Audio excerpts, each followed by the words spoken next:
There's two questions that were asked very frequently, both revolving around the topic of blogging. Blog versus website. What's the difference between them? And should I get a blog or a website? The whole blog versus website riddle can be confusing if you've never built a site before. So, in this video, we'll show you exactly what the difference is between blogs and websites and how to decide which one you need. But first, here's a bit more about us.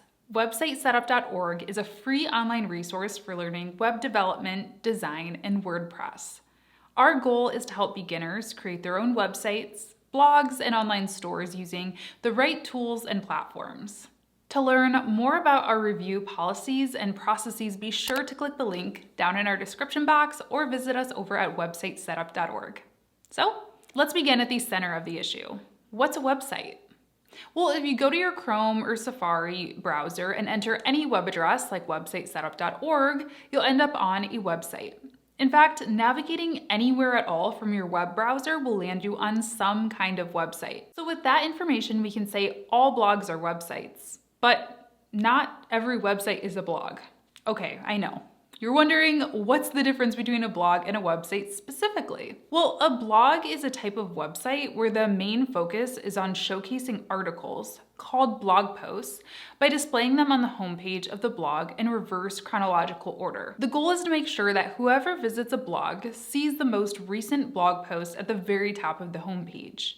With that being said, blogs are predominantly text-based, meaning the focus is on written articles more than the visuals, such as images, videos, etc. Blogs also run on what's called a CMS, or content management system. This is just a fancy name for a tool that enables you to edit your blog content similarly to how you do in Microsoft Word or Google Docs. Now, on the other hand, if we look at a generic website, there is no such requirement. Websites can present their content in whatever way they want, really. The content can also be anything from text-only pages to images to videos to products in an online store and so on. Websites can use a CMS too, but they can also use static HTML-only documents built by a web developer.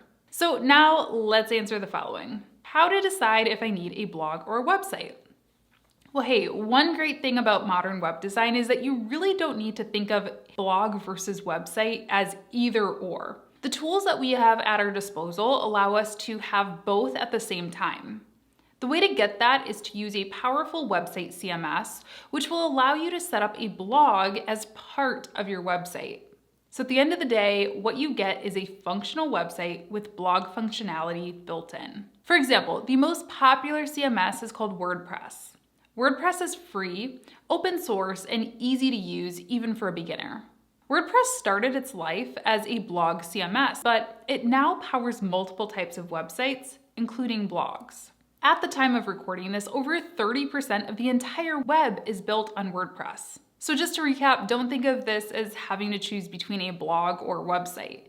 Instead, build your site on WordPress and then decide whether you want to include a blog component later on. It's a more future-proof solution than anything else. Now, if you're in a situation where you want to start an online business, then the question of a blog versus website becomes a bit more critical.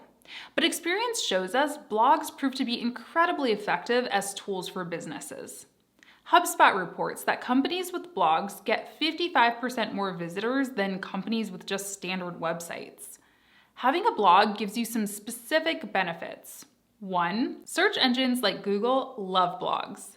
That's because a blog, by definition, will always be more up to date than static sites and will always have fresh new content to show people. Whenever you publish a new post on your blog, your website engine, WordPress, will ping Google automatically and invite them to come and index your new content. Static websites don't give you this bonus. Having a blog also makes it easier to promote your business on social media.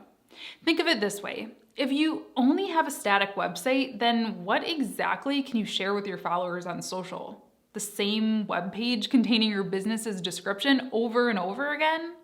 People will get bored pretty quickly. The only downside to blogs is that someone has to be writing all of this fresh new content. Therefore, a blog requires some ongoing time investment.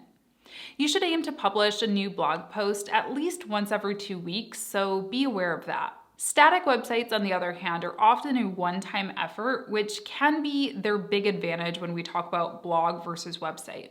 Okay, so can you make money with a blog or a website? In short, yes. There are many ways to make money from your blog or website. We encourage you to check out the article that I'll link down below for more in-depth information, but in general, the most straightforward methods to make money from your site are to sell ad space on the site or blog, usually via Google AdSense, accept donations, and by using affiliate marketing or promoting other people's products for a commission. And of course, you can also sell your own products. Speaking of selling products, can you sell on your blog or website? Yes, you can sell on your blog or your website. If you're on WordPress, then you can start selling products after you install an additional plugin called WooCommerce. It'll turn your blog or website into a fully fledged e-commerce store. And if you're using a good website builder like Wix or Squarespace, then you get an e-commerce store module right out of the box. So what's next? Well, we hope that this has been helpful and that the topic of a blog versus a website is a mystery no longer. Having an online presence is vital if you're running a business, but also a cool hobby to have as an individual. So again, to start your adventure with blogs and or websites, feel free to visit our website, websitesetup.org, and comment down below to let us know which one you'll be going with. Thanks so much for watching. We will talk to you in the next one. Bye.